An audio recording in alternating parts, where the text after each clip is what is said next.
and this is something I think I want to emphasize, is the most damaging kinds of pornography. And again, I'm talking from personal experience, hard, real personal experience. The most damaging kinds of pornography are those that involve violence and sexual violence, because the wedding of those two forces, as I know only too well, brings about behavior that is just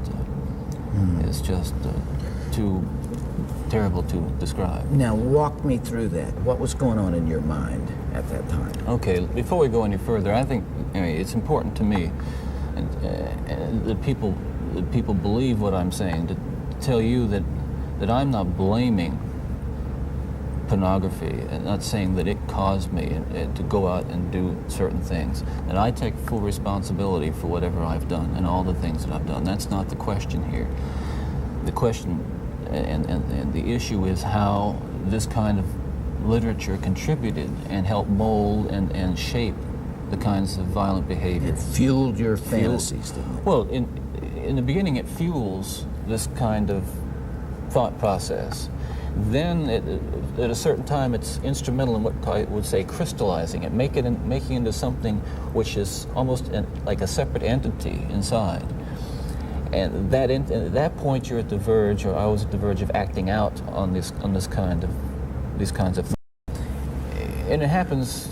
It happened in stages, gradually. It doesn't necessarily, not to me at least, happen overnight. My experience with, I'd say, pornography generally, but with pornography that deals on a violent level with sexuality, is that once you become addicted to it, and I look at this as a kind of addiction, like other kinds of addiction, I would keep looking for more potent, more explicit, more graphic kinds of material. Like an addiction, you keep craving something which is harder, something which gives you a greater sense of excitement, until you reach the point where the pornography only goes so far. You reach that jumping off point where you begin to wonder if maybe actually doing it will give you that which is beyond just reading about it or looking at it.